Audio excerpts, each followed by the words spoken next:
Hey, everybody, welcome to the Unconventional Therapist Guide to Nothing. My name is Dave. I'm joined here with my good friend Greg, who is Mm. under the weather and sick as hell. But Sick as yet, here, hell, here but he here. is.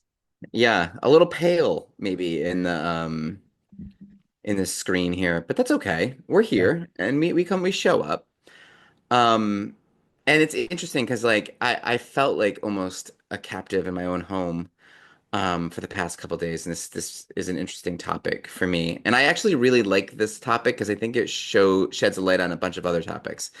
But yes, I'm not going to bring it up yet. And Dave, do you have any small talk that you're kind of chomping at the bit for right now? To be honest with you, Greg, no, you got hit with what I had Mhm. about a week and a half ago. So I know the feeling that you have, and I'm gonna let us just kind of get right into this episode. I think that's appropriate because I feel like you probably want to get off here as soon as possible and go to bed. I probably do, but it does make me feel a little bit better to kind of be here, taking my mind off of it. So Interesting concept. How and that's been present for me a few times where like I haven't felt good all day and all of a sudden I come on here to do what we got to do and suddenly you just kind of forget. yeah, you try to forget, you shift focus a little bit. Like it's in my gut, and if I and I thought to myself, worst case scenario, I throw up on the computer, whatever. I'm at home. And I mean that's like best case scenario because I'm recording Yeah, and yeah. I will And have that on and then maybe we'll record. get a couple of views off of that thing. That is Dave, going on social media and that may go viral. we work a lot, don't we, Dave? We kind of do. And maybe that's like part of being run down, but that's not why I bring it up. Have you ever had like a really terrible boss yet? Let me ask you that question first. Have you had a really terrible boss in your past? I've had bosses that I've struggled with. I don't Hmm. know that they would be what I would consider terrible because I've heard horror stories about bosses and I think I'm lucky that I haven't had those experiences, but I've definitely had bosses I've struggled with in the past. So you've had bosses that you kind of you didn't really care about their opinion, and they were kind of bothersome and a pain in the ass in a sense, Yeah, right? I definitely have had bosses where I felt like their mission was more of to make me feel like I was in the wrong all the time than it was like, than trying to actually help me better myself as an employee. Interesting. So did you ever find yourself in a position where you were trying to seek their approval, this boss that you didn't like? Probably. I mean, don't, yeah, I mean, probably. I say probably, but knowing me, probably not because I'm pretty spiteful. Oh, wow. Okay, good. Well, maybe you are impervious to this syndrome, not a diagnosis, but a syndrome that we're going to be talking about today. We love our syndromes, don't we? We do. So just for people who maybe don't, that's a great, I never thought about explaining that. What's the difference between a diagnosis and a syndrome? It's a tough question. I think the difference between a syndrome and a diagnosis is that syndromes have a little bit more personality in a sense. Or I guess what I mean by that is they show up differently in different people. So if you have a diagnosis, if you have diabetes, kind of show up in the same way you that it's going to show up in me, but a syndrome might be different that way. What if I had diabetes syndrome? Well, Dave, I don't know. That's a great question. I don't know, but I like it. But we're not talking about anything like that. Listen, we'll work on the syndrome definition thing because I'm not exactly sure what that is. It doesn't quite meet the. Maybe it's more of like a cultural diagnosis. It might be something that can exist within one culture but not another. It doesn't transcend cultures like diabetes syndrome might. You know what I mean? So it might be something like that. I'm not positive. But today we're talking about Stockholm syndrome, something that we've all probably heard of at least, right? Yeah. And I love these psychological phenomenon where like it's like something's going on that's paradoxical and doesn't make sense. So like this is when victims of a crime, a kidnapping, I guess like a hostage situation, they begin to develop positive emotions towards the people that are keeping them captive. And it even goes beyond emotions. It's more like loyalty, like friendship, Yeah. love even, right? Romance. Romance sometimes. And you know, it's connected to survival. We'll talk about that. And to me, it's connected to learned helplessness and conditioning. Almost like Dave, when you go to boot camp, or yeah, I guess that's one of the better examples. Like, you could think of like as a cult too. There's certain things that need to happen where the idea is we're going to break you down before we build you back up again. Yeah. And in boot camp, they separate you from everything. They change your ideology, forget everything you knew. Your girlfriend's cheating on you, like all these little things. They break you down and then they give you little glimmers of like this is good for you, and you start to I don't know even kind of like respect slash love these people, right? Yeah. And it's an attachment disorder in a sense, right? Like the victim, Ooh. it Yeah. is. Okay. I called it almost like a traumatic attachment. Did you It's coin that? I traumatic attachment I might have. I didn't see that anywhere. Okay. So the victim bonds with the abuser to cope. And I want to talk about that more as we go on. It's powerful too because it's not just this person, it's okay. It is okay. They're all right. It's I love them. I want to know more about them. It's weird cultish loyalty. And I think that as we go further down, I looked at some of your notes and like I'm gonna have a spot to like jump in with that because I I'm don't gonna know have what a he's talking about. I don't do notes. This is all off Oh, my this is all on the top of your brain. head. Yeah, I Amazing. have no idea what Oh, he's talking about. I'd like those are to just talk more about references. this term that I created and just copyrighted, traumatic attachment. Oh, you would? Okay, good. Yes. And you can edit this however you want. So that's gaslighting. Get into that. Dark psychology, maybe. Yeah. All right, Greg. So, I just want to say one thing as we're before we go forward with like the origins and everything. Uh, I think it's really fascinating when you think about something like this. So, there's clearly plenty of events that have happened in history where this could Mhm. have originated, but it didn't originate until this was this like the 70s, like one of Yeah, it was the the 70s, the early 70s. so it's interesting that this dynamic didn't like really wasn't really acknowledged, I guess, Well, I don't until the know that it 70s. wasn't acknowledged. I just don't think that it's interesting. It's like that concept creep thing. There wasn't a term for it, which is a very powerful thing, Yeah, right? and that's kind of what I mean. It's interesting Yeah, that they didn't feel the need to term like this kind of phenomena. So it makes me curious as to why what it was about that point in time where they were like, no, we need a word for this.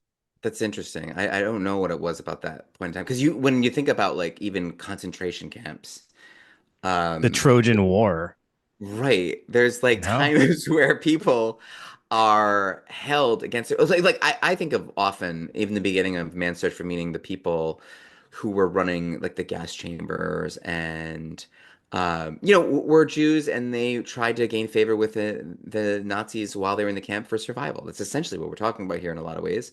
Also, if you read any slave narratives, Frederick Douglass recently reread that for something. And there's people there were slaves who would kind of get really close with the captors and you know it is definitely like a survival mechanism and we'll talk about Yeah. that more. But as Yeah. far as the origins go, and we'll also talk about like why it's a survival mechanism and why it seems like it doesn't make sense, but it actually really does make sense. Hmm. So the Swedish psychiatrist, it's always a cool psychiatrist that does this stuff. Niels Bergeron, right? He develops this term Stockholm syndrome because there's this huge bank robbery that goes down in Stockholm, and he's observing how the captors behave after they're let go, right? So they're held captive for a certain amount of time, and then after they let go, none of them want to testify against the people that did it. It's a really strange thing. And he's like, I wonder why that is. Like, there's that element we talk about sometimes of it's hard to hate someone once you know their story, whatever that is. But it's like this weird like their survival is threatened and then their primal instinct is to do whatever it takes to live. So the subconscious can either scan for like weaknesses in the people that are taking them captive, right? So it's like, oh look, their neck's exposed or whatever, right? Like what you would normally think of. Or your subconscious can scan for little cases of kindness and just like you would exploit a weakness, like they left the door open a little bit, or this person, has a bum leg, whatever it is, they try to exploit the kindness too. So they look for little signs of kindness. And then by seeing those things, that brief eye contact, that little smile, there's proof that this person has some compassion and they can kind of use that to, maybe try to exploit that a little bit and make a case for their own safety, right? Yeah. Yeah. So it's like you're gonna mention later on, it's like trauma bonding, but it's like this weird traumatic attachment, I think.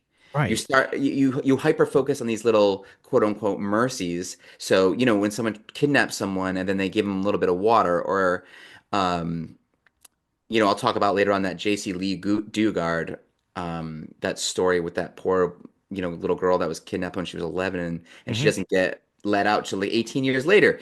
She's raped for 6 years, like straight, and then she gets a little TV, and now like that little kindness it's you see the abuser as more of a good person forced into this weird difficult situation, Right.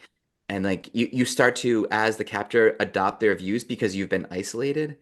It's just like this weird survival strategy, and Yeah, and but that's also what makes me the most curious about this mm, Stockholm syndrome is we I totally would initially view it as a survival tactic. Like, here's the part that starts to throw me for a loop though. It lacks the survival intent and then starts to feel like, wait a minute, is this actually more of an emotional buildup mhm. with that individual that's holding you captive? Like, it's almost it's almost like that parent to child relationship where the parent could be the worst parent in the world, but that child just has this view of what they want their parent to be. And when they show little glimpses of it, it's like, oh, and they like hold on to it so tightly, and they will almost stay in that relationship with their parent, or like, continue to have hope that their parent will have that love for them because of those little like glimpses that they show. It's Yeah. almost like it turns into like a parent child dynamic where they have this, when they show that moment of positivity towards them, they just have it in their mind, and it builds this like, oh well, maybe they do love me. No, I think like what you're hitting on is perfect, because when a child is in that situation, it's like we talked about this before with dissociative identity disorder. Your fight or flight or freeze, it's all disengaged. Yeah. So in this certain type of thing, it's almost a given that escape isn't an option anymore. So just like a child, you're almost put back in that situation where my survival is completely based on this person. So they become almost like a parent in a sense, Yeah. because they're like they're your access to safety. They're your access. They're going to decide whether or not you live or die in a sense. And so that's a complicated. So yes, they are like the predator, but they're also a savior in a way too, because Yeah. your salvation's in their hands as well as But like it's it's like that thing is, they're keeping me alive. There has to be a reason for this, right? Or they're not yeah. hurt. They're not. So if it's a like a bank robbery, right? Like in Stockholm, they're not killing us, so they must be keeping us alive for a reason or something. Like, it's almost like you start to like, just kind of let that sink in, and you process that, and then you start to change your view of your captor, and you start to grow a fond feeling Yeah. for them. It's almost like self-deceit, right? It's Yeah. almost like that thing like I can't believe that this person's purely evil, because if I believe they're purely evil, then I'm doomed. It has I can think of an example of an exact opposite version of this. okay. So we're talking about a captor, like in a kidnapping, right? A Mhm. captor, and that's taking care of the person they've kidnapped. They once in a while show positive actions towards the kidnappee, and the kidnappee then starts to kind of like look for more of those, and they start to grow a fondness of each other. Misery. Oh my God, I love it. Misery never changes his viewpoint of Kathy Bates's character throughout that entire dynamic, yet she does show him moments of positive actions or kindness. She fully loves him, and he never reciprocates.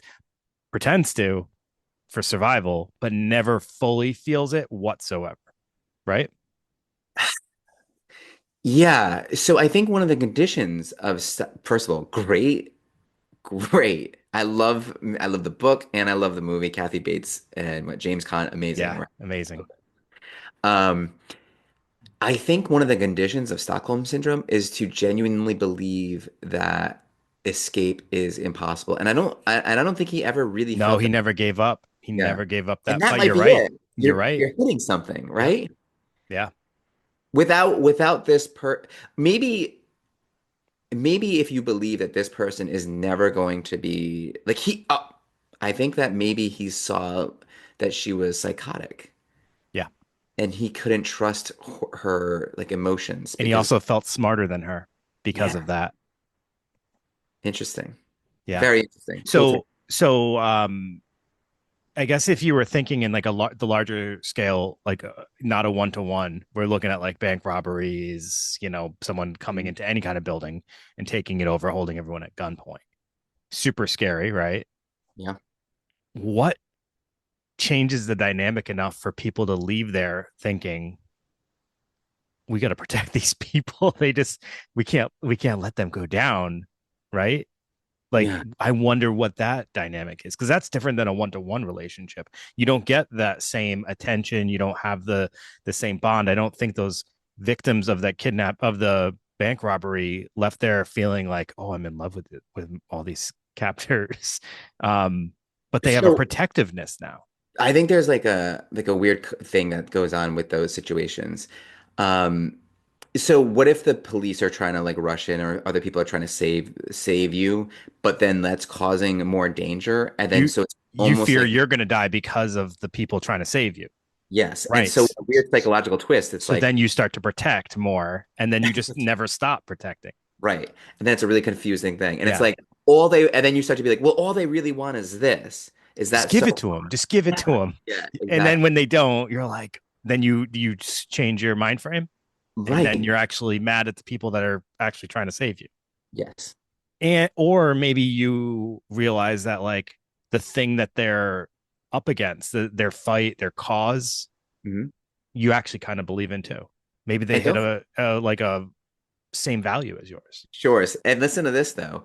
Remember what happens during a trauma, we're kind of forgetting that a little bit too, is like at least for the most part, the analytical part of your brain is detached in a sense. Oh, okay. So it's like hard to You're kind of not really kind of you're have the not scales wrap your head rationalizing. around it. You know what I mean? Yeah, okay. Yeah, So good point. I'm glad you brought that up. very emotional, right? It's a Yep, very emotional experience. absolutely. Um, so can I get into some of the symptoms? Are we at that point? Yeah, and I just wanted before you, I just want Okay, to say go ahead. like one thing that like it does prey on some of the things that are fundamental to being human, and that is attachment for one thing. We definitely need that connection, which is I guess the same thing, and hope, right? So it's like it's preying on all these things, and we can keep all these things, but they're like manipulated to stay alive. It's just it is it's more interesting than the term itself gets credit for. I think it's a very interesting like psychological sort of paradox. I really do. Yeah, the term is forgettable. It is Stockholm. Yeah, it it when and I've heard and understood this term and then forgotten it so many times in my Yeah. life. I knew this term and all it kind of encompassed a long time ago. Forgot it. Had to look it back up. I remember when I watched Dog Day Afternoon, learned about it again after that. And then recently, when someone recommended this, because this is a listener recommendation episode, um, I was like, oh, I can't remember what Stockholm is. Didn't we already kind of do that? Then I Yeah. was totally thinking of uh, Munchausen. Munchausen, which is comes up. Actually, you I know what's kind of crazy? I got had it to confused. write that in an eval recently, Yeah, which is shocking. interesting. Yeah, Yeah. I actually kind of got it confused with Munchausen. It's nothing to do with Munchausen, obviously. Nope. All right. All right. So symptoms of Stockholm syndrome. So as Greg already kind of mentioned, it would be like affection for or attachment to the abuser, attempting to help the abuser, distrust of or anger towards those trying to extract them from the situation. Like we gave the example of in the bank robbery, they might start to worry about, the police trying to save them. Uh, Absolutely. Rationalizing abuse, like they're doing this because of this reason, or oh, they have to do this because how else would we get through this? Perceiving basic dignity as kindness.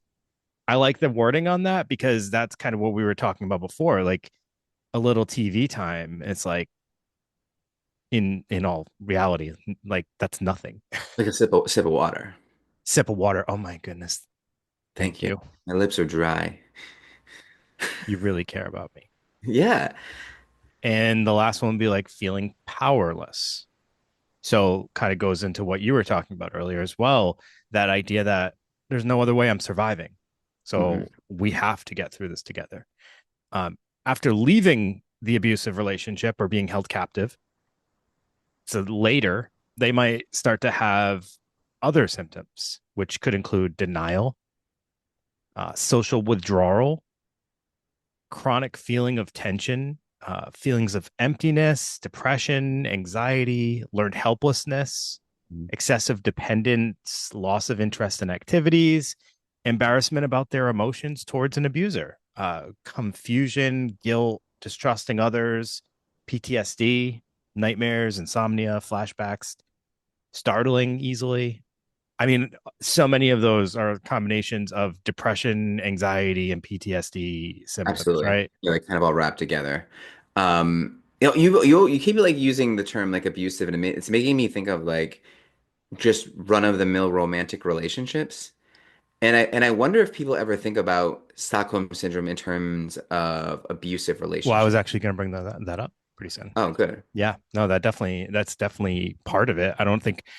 Well, that's a different question, I guess. Do people ever think about it? Probably not. I didn't. Yeah.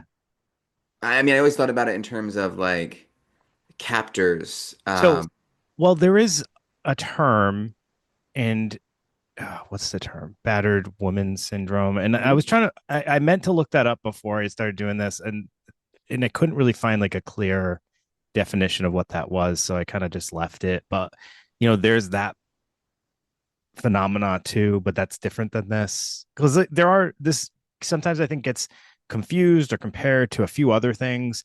So, for example, I've heard, like learned helplessness might be another one that this is kind of compared to, but that learned helplessness is actually more of a part of this than it is Right. something that's different than this. But like trauma bonding versus Stockholm syndrome.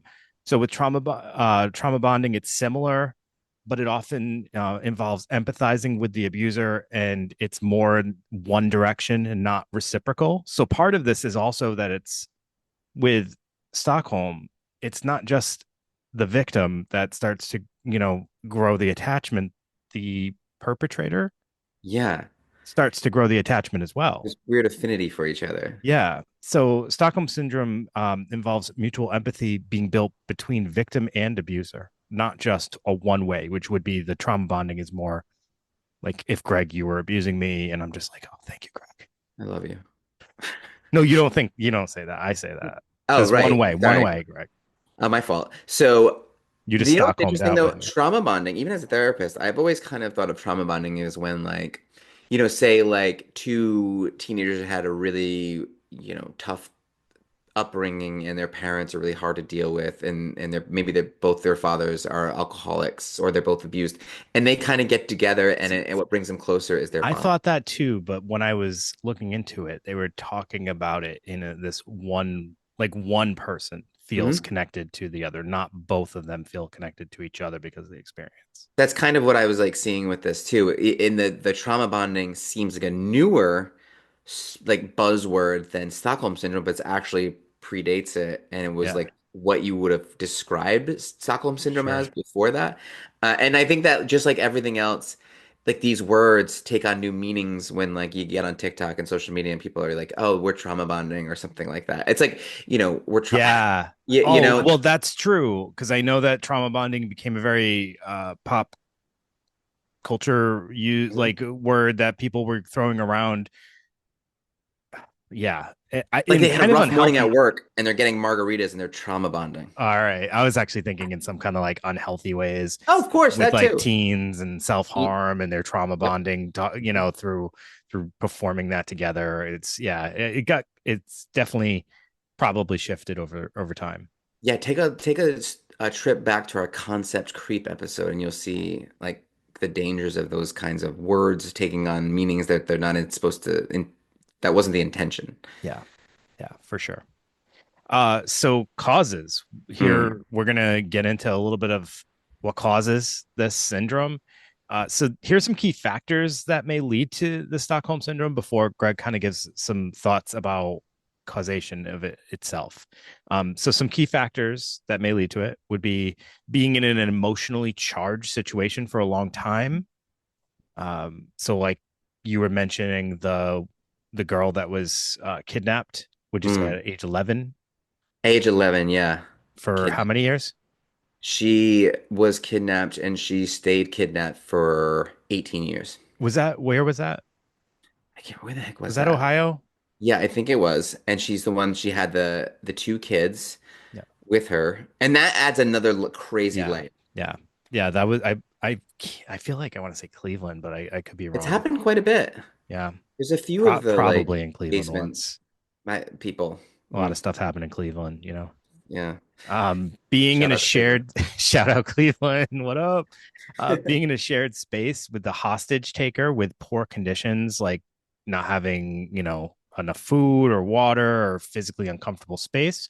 When hostages are dependent on the hostage taker for basic needs, when threats to life are not carried out. So, you know, if someone's constantly being told that they're about to be murdered and then that just doesn't happen, you know, get that sense of hope, or you start to kind of, I guess, try to understand why. um Yeah. when hostages haven't been dehumanized, so when they're actually treated like humans, that creates some kind of dynamic. Um, and a person might be abused and severely threatened by a captor or an abuser, but they may also rely on them to survive. So this is all stuff we've already kind of brought up in Yeah. here.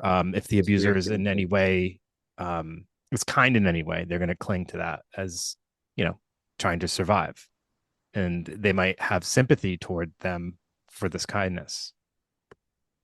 Yeah, it's like it's you bring up something interesting there. Even it made me think of the immurement episode where like people were being buried alive or put in Yeah, little boxes that they don't quite fit in. And imagine like you're stuffed in a really uncomfortable spot, or maybe you're chained in a very uncomfortable way, and that area or that arm or whatever it is so sore, and then just given, just a chance to stretch out, you're like, oh my God, I would have done like thank you so much for like relieving that pain for me. Even woo, though it's like this weird confusing thing because you put me in that pain, but it's just. you just You're come out, right. you're like, woof, that was tight. That was It, tight. it Feels real good right now. I love you. You know what I mean? Really. And Dave, like you're right. So it's like we're just to kind of recap because we did say this, but it's like fight, flight, freeze, all kind of unavailable. And maybe the next thing is just obey, right? Isn't that kind of like what we're talking about? You almost become a child again. So escape's impossible. We talked about that. You have no way to live there, but now like that person with the smirk or that person with the little like I don't know, little sip of water, they definitely become a savior. And then there's this also added element of maybe in the beginning they were threatening your families, right? Like with hostages, that's a factor a lot of times. So now not only this person is the protector of you, they're the protector of your family as well. Yeah. And that's very in line with, I don't know, brainwashing, like things that we've talked about before. And even before, like you've mentioned, this is a very emotional manipulation. And what these people have to do, and another layer of this that I was kind of like untangling is they have to look for these emotional patterns or like these emotional transitions in their captors where it's like, oh, like he gets really mad when this happens, or they're calm when I behave this way. So by learning their emotional patterns, what they're kind of doing is getting to know them. And by when you're getting to know Yeah. someone, you're You're growing intrinsically, feelings. that's right, you're getting closer. Weird, like manipulation and perversion of the way that we're supposed to develop relationships. Yeah. Yeah. As you were describing that, I was like, they're literally just growing closer and closer. And in that moment, that is the person who they are closest with. So Yeah. there's bound to be some kind of level of attachment. It's a It's relationship. It's a it, relationship. That's the biggest there thing you go. about it, right? It's a It is a relationship. relationship. It's absolutely a relationship. A weird, forced, highly emotional, passionate almost Yeah. relationship. It's Yeah. it's like It's when like intense. the movies they save the kid from the fire and they hand it to the mother and the mother is like in love with this person immediately because that's the savior, Yeah. right? It's like thank it's almost like the word savior that's like It's intrinsic in our culture, it's you know. every action movie where there's a two heroes kind of getting through a situation and then suddenly they are inevitably they kiss in the end and Are they like not? Of we're all watching like oh of course like we knew that course. was going to happen. Trauma bonded. That's what happens. Stockholm I guess. Right. They got Stockholmed. Oh man, this is like, I mean, psychology, it really is something. Right? It's a doozy. It's a doozy.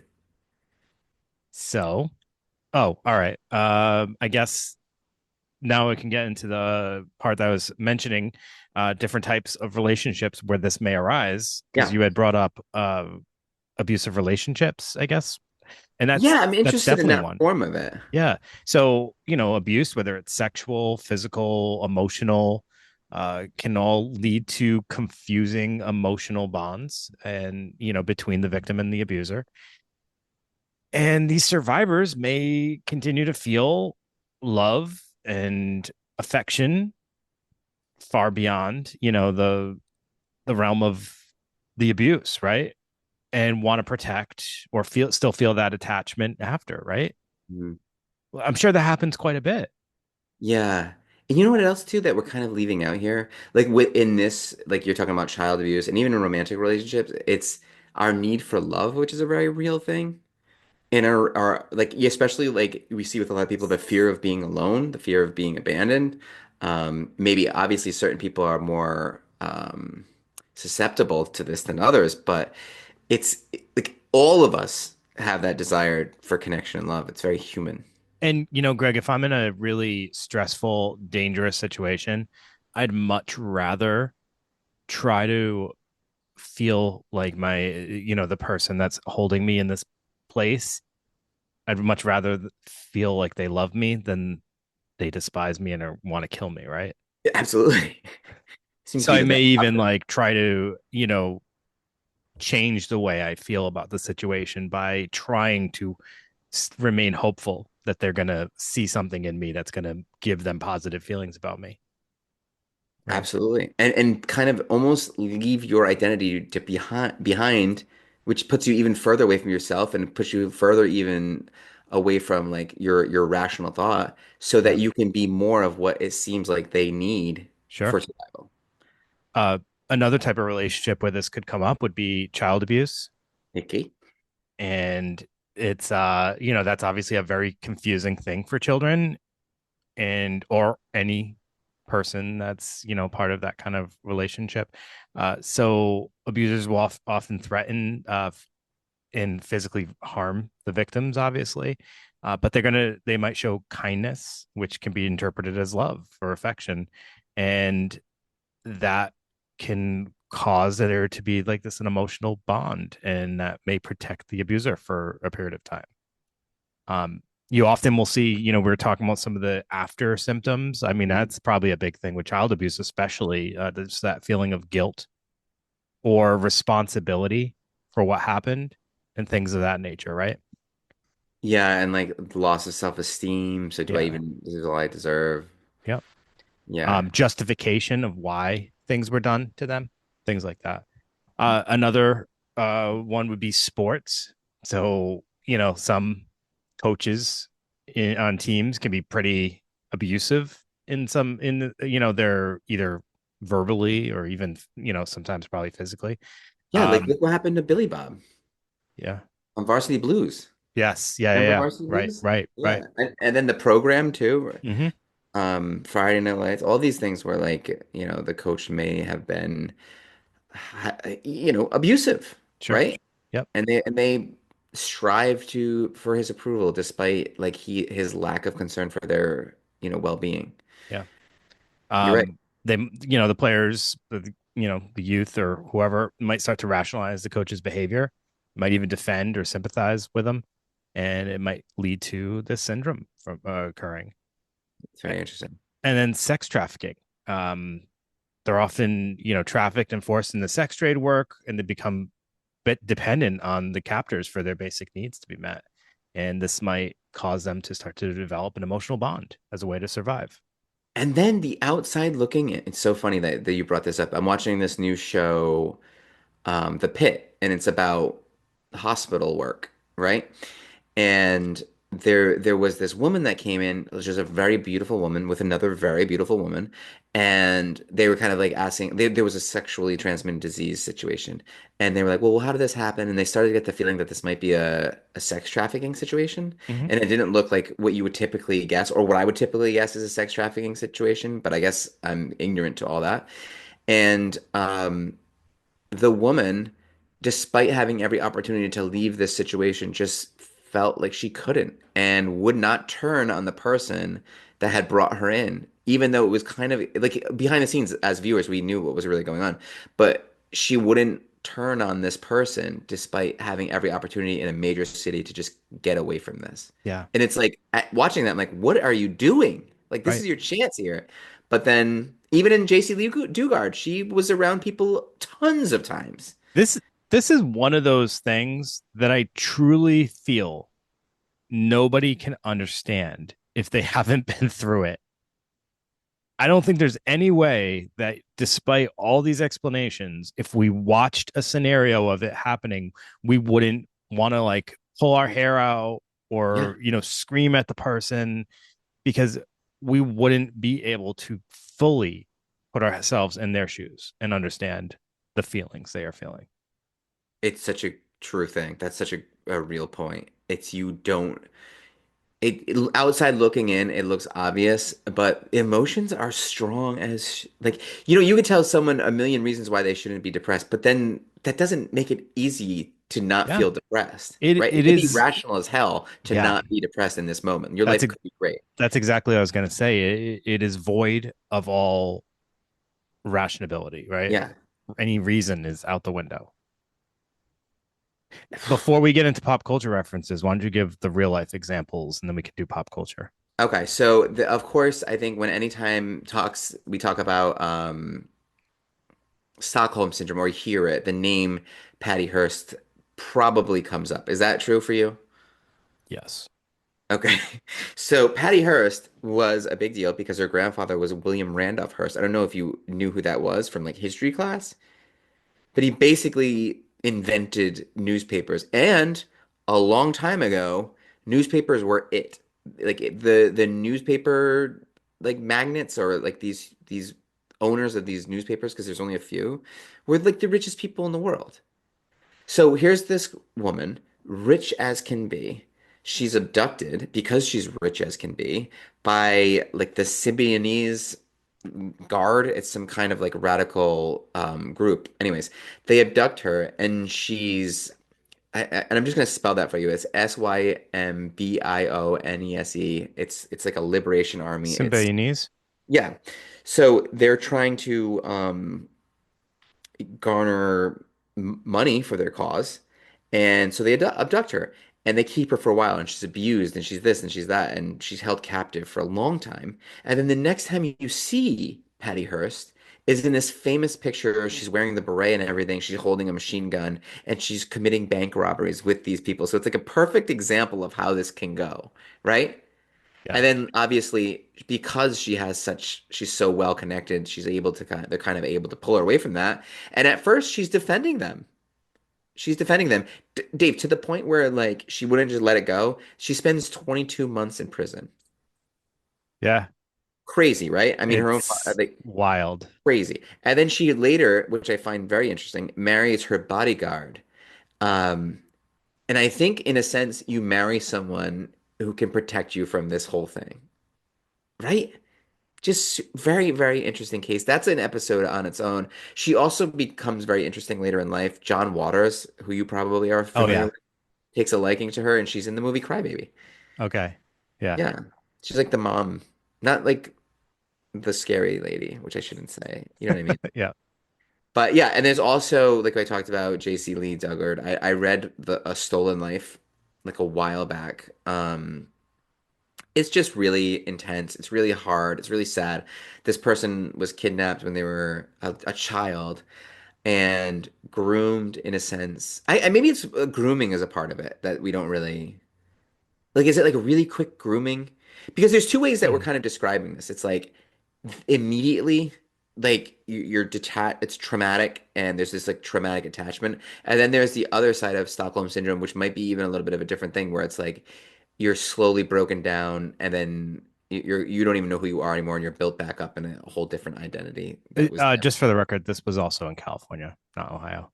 Okay, I so was then thinking the of these Ohio one's other, different. the There's another one. Ohio kidnappings. Yeah, yeah, that was That was a few women he it had. was three, if I remember Yes. correctly. Yes. Yeah. And this was a woman and her, so the captor I just want to impregnated her. formally apologize to Ohio and specifically Cleveland for Well, Cleveland had the their own previous then. comments I made.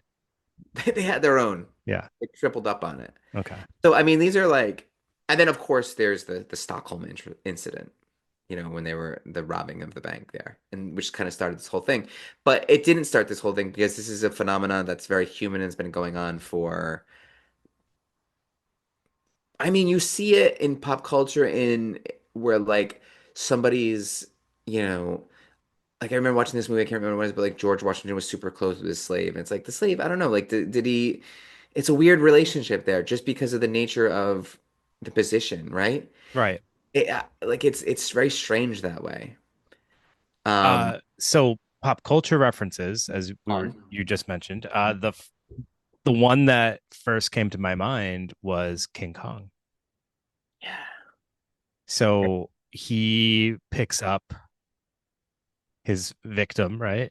Yeah. And he finds her fascinating and beautiful, and she has to start to go along with some of it, right? Because he could easily crush her, he could throw her, he could do whatever. Next thing you know, he's climbing up, you know, giant skyscrapers with her in his hand, and she's protective of him. And he loves her too. He definitely loves her too. Yep. He sure does. He And sure where does he see that going, by the way? Who knows? You know what I mean? I Just mean, come on. Oh, like what also do you think about this? Like any pet anybody's ever had is a kind of a victim of Stockholm syndrome. yeah, I mean, right? I mean, like a rescue pet, does that dog want to be captured and brought into your house? Not really. that's all he knows. But then he's gonna have to get used to you and he's gonna love you and you're gonna Yeah, love him. you're gonna love him no matter what he does to you. Right? Even if he bites you. You're like, no, he's okay. Beauty and the Beast Great. is a great example of this as well. And similar dynamics here. Like she sees glimpses of kindness and Yeah. she wants them to come out more. So she tries harder to like get those, and she's totally a prisoner. Yeah. She sees him like playing with birds or something. Yeah. She She's like, sees him. oh, Yeah, oh. exactly. Yeah, yeah, yeah. And then there's also like there's the snow scene. There's a whole Yeah. maybe there's something there that wasn't there before. I mean, Like, and the talking clock doesn't help. right. So No. There's a whole that song I wonder if the name of that song is Stockholm Syndrome. Like and I can't remember the like, exact people are probably screaming at wait, be our the guest. no, not Be Our Guest. There's like perhaps there's something there that wasn't there before. Perhaps there's something. Yeah, yeah. I Yeah. can already They're hear it in like my head playing in now. the snow Yeah. and she's like, oh, he's very tender in this way. Oh, he let me Mhm. read a little book. Oh, he's letting me like walk out of the I can have the whole West Wing. Like whatever, right? It's like kind of very Stockholm In on the my money. head, I was trying to sing the song in my head, and then for some reason it then transitioned to "Can You Feel the Love Tonight?" And I don't think Mm. that's from Beauty and the Beast. That's probably because I just watched Can you feel the Mufasa the love other tonight? day. I think that Right. wasn't that It's Lion very King? Lion King, yeah. Great, another great tune though. Yeah, Beauty and the Beast. Wow, great call on that because that's on the money. That means that it should be Beauty and the Beast syndrome because it's fun to have those it little would kinds of. be. Yeah, it You're would right be a great term for it. because I Peter like Pan King Kong syndrome. syndrome. It's not bad. That could Wait, be Denzel Washington and Ethan Hawke in Training Day. Training Day syndrome. Training Day What, syndrome. what about V for Vendetta? Have you Yeah, ever seen that? I have. I just can't remember it much, to be honest Um, with you. I wish I could. Natalie Portman. She Yeah. gets captured by V, and she starts to see his political views and kind of See, empathize. that's more of like the Patty Hearst That's very Patty version of it Hearst. because she Yep. starts to really pick up the political views. Yeah. Yeah, she's like, and she has to on some level be like, this can't work on any level, but let's try it. You You know, have a plastic face. you have a plastic face. There's one of you. Doesn't seem the Right. options aren't great right now. Sure. Crouching Tiger. I don't know if you remember that. They're dancing around on the treetops and the leaves. That was a very Stockholm Syndrome movie. Never saw it. Really? Hmm. Visually stunning. What about The Chase? Here's two movies that I thought of that are very similar because they both have 90s bombshells. And that's Christy Swanson, who, I mean, that was like and Alicia Silverstone. So The Chase and Excess Baggage, both essentially, one was with Charlie Sheen and the other one was Benicio del Toro, but they're both like, we kidnap these women Hmm. and somehow love us towards the end. I didn't see either of those. Okay. What about the Mexican? Brad Pitt, Nah, Julie Roberts. didn't see that. Really? Yeah. All great examples of, I I almost said, got I got one last pop culture one, and this is more of a question for okay. any listeners out there. If there's any Twin Peaks fans, uh, Leo Johnson's relationship with oh my goodness, I'm forgetting her name now. His wife, the waitress at the Double R Diner. If you guys think that's a Stockholm syndrome based on how we're describing it, please let us know. I kind of am starting to think it is because even though she's cheating on him, she is very protective of him and not wanting it. Well, she stays in the relationship and he's very abusive towards her. So there's You a know, question. You know, you see you Twin Peaks. you've really got me wrapped up with like the Beauty and the Beast thing. It puts a whole spin on the whole movie now, or I don't know, fairy tale. Yeah. I think it's, and You if I know, wonder if you read the original, it would there be is, yeah, it would be interesting because, like, if you think about a lot of these fairy tales that we've just kind of grown accustomed to, there's so many of them that have like a dark element that we just kind of abuse. ignore. Yeah, a lot of abuse. Cinderella, tons of abuse. Yeah. A lot of stepmother stuff. I just rewatched Snow White, Like the the original? the original cartoon. Yeah, the first animated Disney film. I think it's Yeah, actually the first full feature animation ever, if I it remember is. correctly. It is. And I watched it. It's actually amazing how well it looks considering how old it is, and it's a nice story. It is dark. I love the transition when the evil witch turns into like the old hag, Yeah. and she's like, if you watch that scene, there's all like this is spooky stuff. It's a really cool scene. But there's some, I mean, it's a kind of a dark tale if you think about it. Of course it is. She's trying to kill her.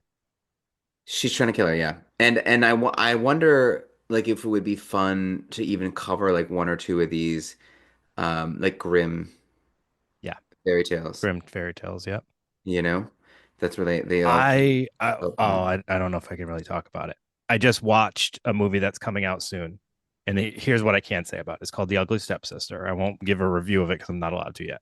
Um, it is a darker version, or like a twisted version of Cinderella, Mm, but it focuses on one of the stepsisters, her ugly stepsisters, and it's all about vanity and trying to make yourself like they want to be pretty and perfect so that the prince will choose them, and it just focuses on like the lengths that they'll go to. So it's like it's for people who have seen The Substance, which was an amazing film with Demi Moore recently, and she's like just trying to stay attractive and beautiful in yeah. this world where she's aging, and everybody wants the next best thing, right? And she's Is trying to that a stay. horror movie, The Oh Substance? yeah, it's like body horror. It's very like disturbing and grotesque. This is like a version of that, but it's through like the ugly stepsister and the lengths that they would go through to become beautiful. um it's really good when it comes out. It's French, and so it is subtitled, but Yeah. I would recommend watching that when people get a chance. What about, have you ever read the book Beautiful Monsters? Why does that sound familiar? Is that Chuck It's Palahniuk? it is, Oh yeah, yeah. yeah, no, I've seen that. Yep. I Yeah. mean, I've And read that. yeah, it's that's really kind of good where it's like you have this beauty and then now you don't, and what's that like Yeah, psychologically? yeah. Like what do you have? I know I mentioned it to you recently. I definitely want us to do a few Chuck Palahniuk Love novels at to. some point because Yeah, there's a lot of different stuff we can talk about there. absolutely. Good stuff. Yeah. All right. Well, Greg, anything else we should mention about Stockholm before we wrap this puppy up? No, actually, it was a lot more fun than I thought it would be. Okay. Good. I'm glad that you thought this was gonna suck and it didn't for you. So I'm Well, glad you. it's a hard one because it's like Stockholm syndrome. People gain feelings when they're kidnapped. Yeah, but you know what? The reason why it's a great one for us is it is literally all psychology based. It is. It's only psychology. Because it's all just how something is developed in a person's mind and how it plays out for them in the relationship. Yeah, So and why they it's behave the way they do. yeah, so it's perfect. So shout out to I believe it was Kate who had recommended this episode. Thank you for recommending a good one here. And I'll just go through our spiel. Patreon, we got 3 bonus episodes up already. And now we have just discussed we are probably going to get a 4th one up pretty soon. So if you haven't subscribed yet to our Patreon, make sure you check that out. Our bonus episodes are only available on Patreon or Apple Subscribe. You can get them a little bit cheaper on Apple Subscribe, but it's only audio. So if you go on Patreon, you get to check out the video versions of these episodes, and there may be other perks down the road for Patreon subscribers. Mhm. Um, we appreciate everybody who has been rating and reviewing. We still always want to encourage, if you haven't done so, please leave a rating and review wherever you can do so. You can comment on certain episodes on like Spotify, I just recently learned, and on Patreon. If you're on there, definitely feel free to interact with us. Follow us on social media, Instagram, X, and TikTok. We've been way more active in the past couple of weeks, so we're gonna, continue with that motivation, and it's great ways for people to be able to kind of shoot the shit with us and recommend stuff. So yeah, yeah, loving the interactions lately. Just again, want to encourage, the reason why we always ask for these ratings and reviews is because it is what helps us get these episodes out there to the general public. The more that things are rated and more that they're reviewed, the more likely it is that they're going to be recommended to other listeners. So we appreciate any support in that area. But yeah, all right. Well, we'll wrap this up and we will see you all next week.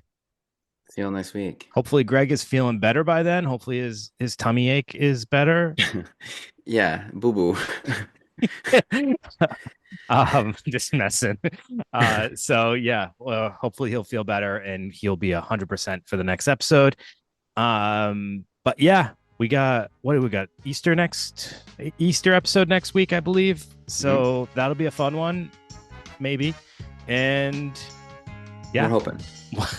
we'll see you then. Thanks everybody. Have a great night. Peace.